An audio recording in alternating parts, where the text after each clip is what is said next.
Mudanças na Previdência dificultam acesso a benefícios e aumento em cargo dos trabalhadores, dos empregadores. Funcionários do Hospital Parque Belém protestam na capital por atraso no pagamento do 13º.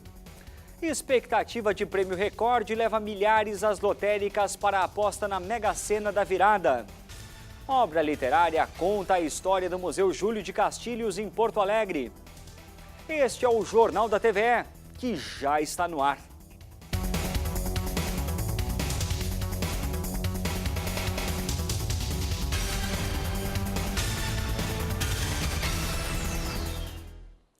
Boa noite. E passado 2014, um novo ano já está chegando. O Jornal da TVE exibe a partir desta terça-feira uma série de matérias com algumas projeções para 2015. Nós vamos ver hoje que rumos a economia pode tomar. Projetada para crescer mais de 3% em 2014, a economia do Brasil deve encerrar o ano com um crescimento de menos de 1% e uma inflação em 6,5%. A imposição do mercado externo. O país da Copa do Mundo sofreu com a queda de preços de suas principais commodities, como o minério de ferro e o petróleo. Além disso, explica esse especialista, a alta do dólar ajudou a refrear a subida do produto interno bruto brasileiro. Houve um prejuízo nas contas externas, né? Ou seja, o saldo comercial no Brasil talvez até feche o ano ali no zero ou próximo disso, um pouco para mais, um pouco para menos. Então, o balanço de pagamentos, que a gente chama, né, nesse ano, vai sofrer um pouco, tá?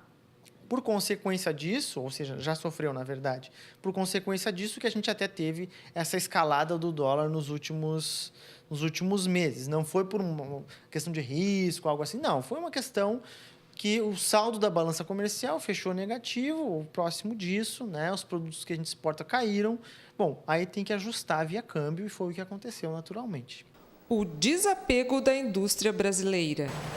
Sobre o mercado interno, a previsão é de aumento do desemprego e menor crescimento da renda média do trabalhador em 2015. O emprego, que foi o grande trunfo ainda, né, desse período corrente que a gente está vivendo, o emprego, salário, né, e renda, massa salarial, que estavam crescendo, pararam de crescer, né, e eventualmente para o ano que vem pode até ter um aumento do desemprego de forma moderada, né, uma redução eventualmente da massa salarial ou pelo menos um menor crescimento da renda. Nos últimos anos o brasileiro e o gaúcho, não é, sentiram um crescimento da renda, as pessoas compraram casa, foram viajar, compraram imóveis.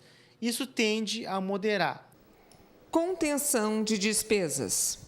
No Rio Grande do Sul, a troca de governo no Piratini com o anúncio de uma gestão mais enxuta deve influenciar a economia gaúcha e os serviços à população. A nova gestão do Sartori deve segurar um pouco mais as contas, até porque em 2014, ao contrário de 2012, não foi um ano bom para o Estado também, o crescimento deve fechar próximo a zero, e isso para o Estado significa menos caixa, né? Com menos caixa ele vai segurar um pouco mais, sobretudo nos 2 primeiros anos, essa é a tendência, 2015 e 2016, o governo Sartori deve segurar um pouco mais as contas. Bom, isso afeta a economia também, não só os funcionários públicos, né, mas também a economia de uma forma geral, porque o peso do governo do Estado, mesmo que não seja o mesmo da União, é relativamente alto na economia gaúcha, tirando dinheiro, né, circula menos serviços, né, outros empregos que também estão relacionados a bens que o setor público compra, então tende a dar uma freada também nesses setores conectados com a gestão da esfera estadual. A taxa de iluminação pública de Porto Alegre será reajustada em pouco mais de 22%. O decreto já foi publicado no Diário Oficial do município e começa a valer a partir da próxima conta de luz. O valor da contribuição para o custeio do serviço de iluminação pública é reajustado pela Secretaria Municipal da Fazenda e acompanha o aumento da CE. A tarifa fica R$ 4,36 para consumidores residenciais e R$ 13,82 para os não residenciais. Trabalhadores em saúde do Hospital Parque Belém de Porto Alegre fizeram paralisação nesta terça-feira. Eles ainda não receberam o 13º salário. O hospital atende o Sistema Único de Saúde e convênios e também é referência em saúde mental. Os funcionários denunciam que faltam até medicamentos básicos para o trabalho no hospital e reclamam que ainda não receberam o 13º salário. Nós conseguimos, através de movimentações políticas, que a Secretaria liberasse o repasse do Estado para o hospital. Nós precisamos agora que a direção do hospital venha até nós e quando vai pagar o 13º, que tinha até o último dia 20, né? E a nossa convenção coletiva prevê multa sobre isso, no pagamento. E até o momento ninguém veio nos falar quando vai ser feito o pagamento. Pressionado pelos trabalhadores, o presidente da entidade concordou que é preciso pagar o 13º. Só não disse quando. Acho que todo trabalhador tem que receber o que lhe é justo, o que lhe é devido, na hora certa.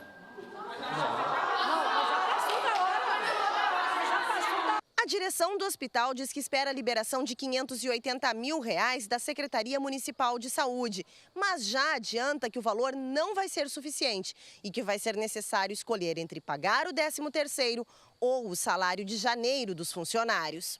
O motivo seria a falta de pacientes. Para que o hospital seja viável, seria preciso aumentar de 80 para 130 o número de pessoas atendidas diariamente. Falta nós ativarmos as áreas como o bloco cirúrgico, que ainda não está funcionando para o SUS. Então, falta nós termos mais pacientes, sim. Mas isso é uma coisa que a gente vem gradualmente aumentando e, ultimamente, né, desde há uns 15, 20 dias atrás, que nós estivemos conversando com o secretário, isso teve uma progressão muito boa. A gente deslumbra que a gente vai ter um planejamento bom para fevereiro, março estar em outra situação. O número de atropelamentos nos corredores de ônibus da capital diminuiu este ano. As vias exclusivas para o transporte coletivo ocupam aproximadamente 55 quilômetros nas ruas de Porto Alegre. Foram 13 mortes em 2013 contra 5 em 2014. O levantamento da Empresa Pública de Transporte e Circulação, a EPTC, considerou apenas os casos em corredores de ônibus da capital. Durante o período, o número de acidentes nesses mesmos pontos também diminuiu. Tanto o motorista, tanto o pedestre, todo mundo tem que ter consciência e isso está faltando bastante. Para a EPTC, a diminuição no número de mortes está ligada à intensificação do uso do radar móvel nos corredores. O aparelho alerta os motoristas sobre o limite de velocidade perto das paradas, que é de 30 km por hora. Não só nos corredores, como também implantamos o radar móvel, o radar estático, no caso, durante a noite e madrugada de uma forma fixa, 3 ou 4 pontos por noite, agora todos os dias tem, antigamente era esporadicamente. Então, a partir dessa situação de todos os dias ter o radar durante a noite e madrugada e nos corredores, também diminuímos o número de acidentes no total geral na capital, diminuiu o número de acidentes, também o número de mortes por excesso de velocidade. Mas o uso do radar não é o único responsável pela diminuição destas mortes. Ações de educação para o trânsito também ajudam a levar para as ruas um pouco mais de conscientização. A gente traz um alerta a mais para as pessoas, visto que aumenta, né, o número de pessoas e veículos nas vias. Então a gente traz um alerta para as pessoas se atentarem mais ao trânsito, terem redobrado seus cuidados, né? Esta estudante aprovou a iniciativa. Para ela, educação no trânsito é sinônimo de menos acidentes e menos mortes. Porque eu sempre cuido, desde pequena, meus pais sempre ensinaram, vai na faixa, espera, não passa na frente de ônibus. Então, eu nunca me envolvi em acidente nenhum, na verdade. Responsável pela equipe que trabalha em educação no trânsito, este fiscal da EPTC explica a importância de ações pontuais como a de hoje. Segundo ele, a proximidade do fim do ano faz com que mais carros e pessoas circulem pelas ruas de Porto Alegre, aumentando assim as chances de acidentes. Quanto mais estiver organizado esse trânsito e mais as pessoas entenderem o porquê dessa organização, mais segurança vai ter para todos nós, né? O governo federal divulgou hoje uma série de medidas provisórias que alteram programas ligados à Previdência Social. O objetivo é corrigir distorções na concessão de benefícios e reduzir gastos públicos. Entre os ajustes está a regra para a concessão do abono salarial. Hoje, quem trabalha por um mês com carteira assinada tem direito ao equivalente a um salário mínimo. Com a modificação, é preciso comprovar 6 meses trabalhados continuamente e o valor passa a ser proporcional ao período de atividade. As alterações na concessão do auxílio-doença terão consequências para as empresas.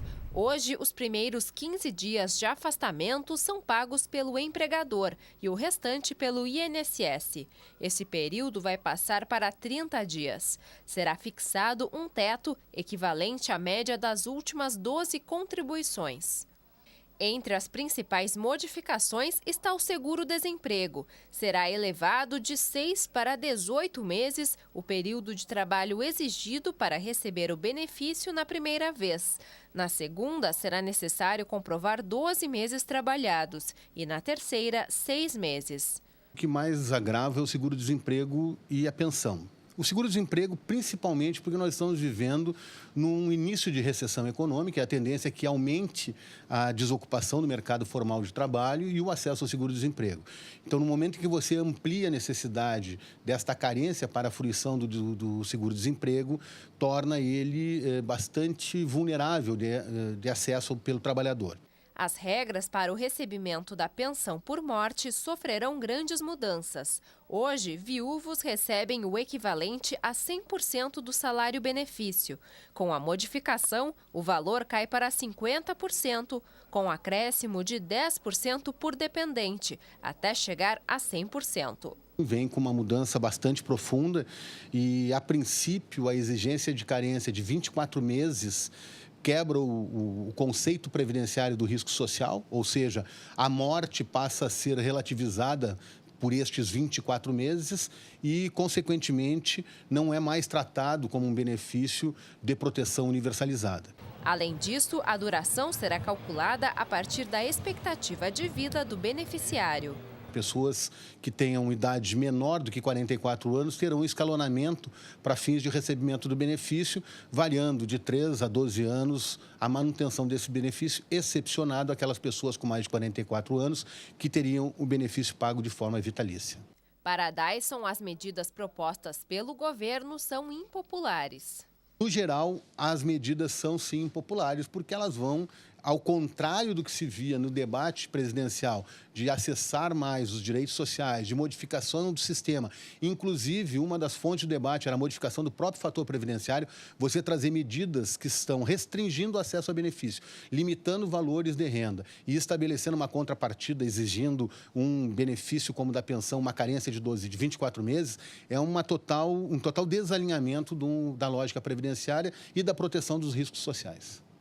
O pescador artesanal também vai ser afetado pelas medidas. Atualmente, é preciso ter registro profissional há 12 meses para receber o seguro-desemprego. Se as mudanças forem aprovadas, o período vai passar para 36 meses e será necessário comprovar 1 ano de contribuição à Previdência ou à venda do pescado. O ano terminou com o projeto para a demolição parcial do Presídio Central de Porto Alegre. O fechamento foi determinado pela Justiça. O Poder Judiciário também foi acionado em ocupações de terrenos ao longo do ano. É o que a gente vai ver na reportagem de hoje sobre a retrospectiva 2014.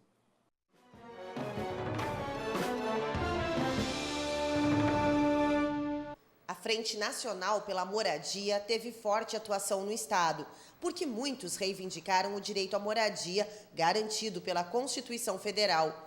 Várias ocupações precisaram da intermediação do movimento. No bairro Cavalhada, o pedido a ser atendido. Precisamos sair daqui para ir para uma moradia. Não adianta nós sair daqui para o meio da rua que nós vamos ocupar outra área. Oficiais de justiça portando ações de despejo estiveram em vários locais da cidade. Na Vila Cruzeirinho, na Voluntários. O protesto para ficar e a comemoração por ganhar mais tempo se misturaram ao desejo pelo lar definitivo. A minha casa tá ali inteira, eles querem quebrar minha casa. E eu vou pra onde? Como as 22 famílias do edifício Saraí, no centro de Porto Alegre. Aqui os moradores montaram uma cooperativa que envolve trabalho, renda e sobrevivência. Em julho, depois de uma luta de 9 anos, o governo do estado determinou a desapropriação do prédio. É um registro, né? É uma marca, é uma conquista. Na área da segurança, mais um ano de determinação que acaba adiada. Um mutirão carcerário feito pelo Conselho Nacional de Justiça recomenda o fechamento do Presídio Central. Mais de 4.700 detentos vivem no local com 2.000 vagas, em condições subhumanas.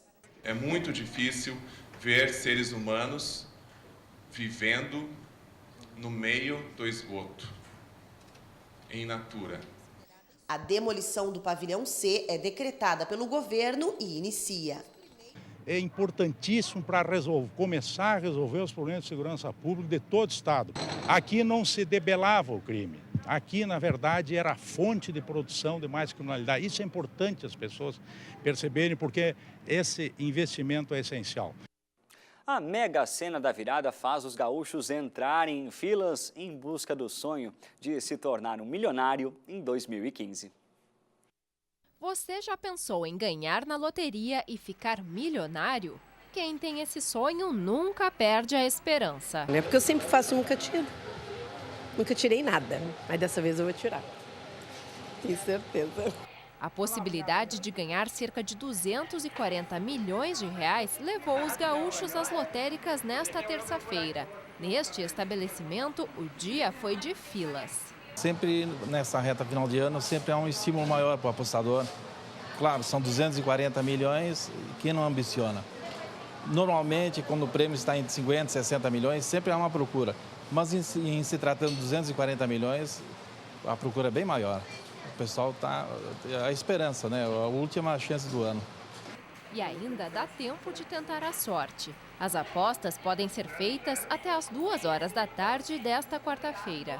O que o senhor faria com esse dinheiro, 240 milhões de reais? Daria para fazer muita coisa. Aplicar, pelo menos. A primeira coisa que eu ia fazer é conhecer o Brasil, um pedaço do mundo. Ajudar a minha família, as pessoas próximas. Com 240 milhões de reais, dá para comprar 6.857 carros populares ou 1.263 imóveis de 190 mil reais. Mas há quem pense em utilizar o dinheiro para ajudar o próximo. Mas faria obras de caridade, doações para as entidades, entendeu? Eu aplicaria mais nisso aí. E a minha família.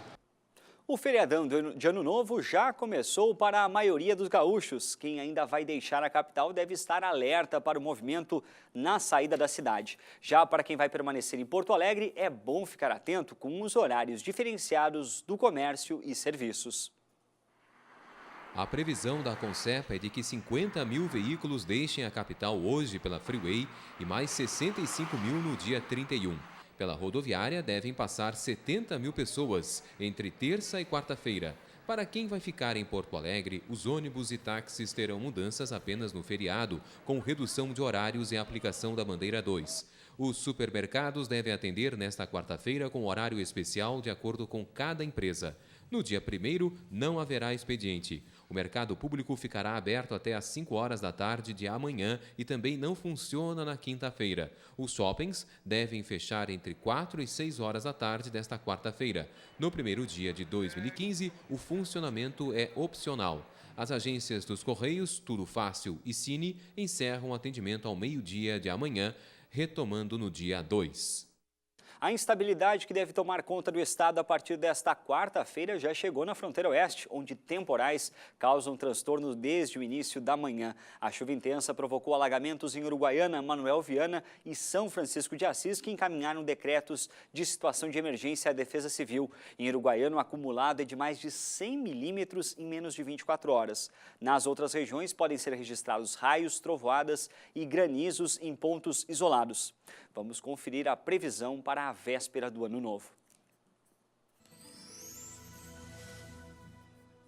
O último dia do ano será marcado pela chuva em todo o estado. A quarta-feira será instável na região metropolitana.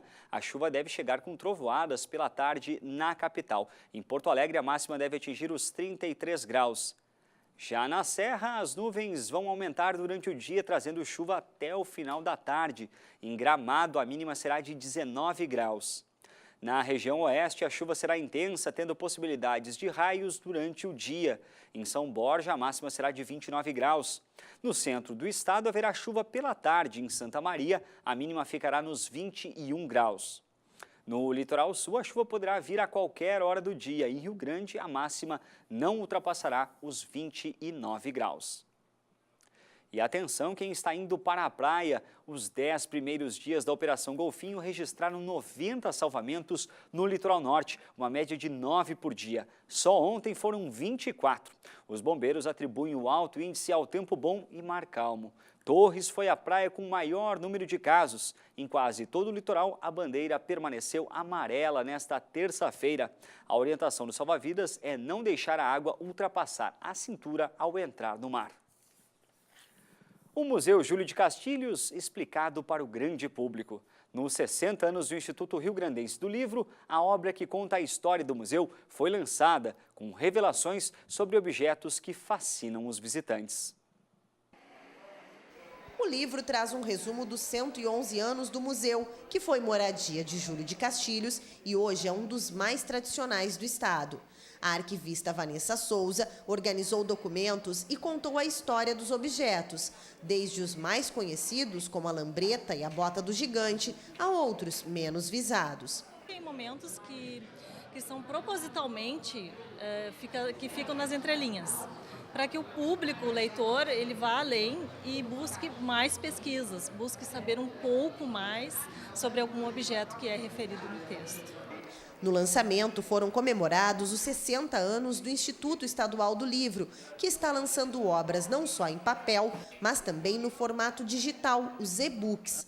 O secretário estadual da Cultura, que está entregando o cargo, lembrou que na sua gestão o orçamento da pasta cresceu 517% e destacou que foram criados 200 pontos de cultura e revitalizadas cerca de 160 bibliotecas. Políticas inclusivas para comunidades mais desfavorecidas socialmente, né, através da nossa diretoria específica, né? Enfim, são tantas ações como no plano internacional, né? A relação que estabelecemos, muito criativa, muito importante, com o Uruguai, né? E com a Argentina, principalmente com o Uruguai. Valorizamos as zonas de fronteira, com a valorização do portunhol, que hoje já passa a ser considerada uma variante linguística relevante e importante. E além da mostra permanente, o Museu Júlio de Castilhos apresenta até este sábado a exposição Lado B, com pinturas, desenhos, fotos e objetos de diversos artistas. O horário de funcionamento é das 10 da manhã às 5 da tarde. O museu fica na Rua Duque de Caxias, número 1231, no centro da capital.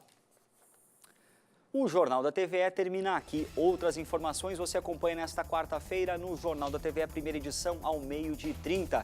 Nós voltamos amanhã às 7h30 da noite com a última edição do ano. Uma boa noite para você.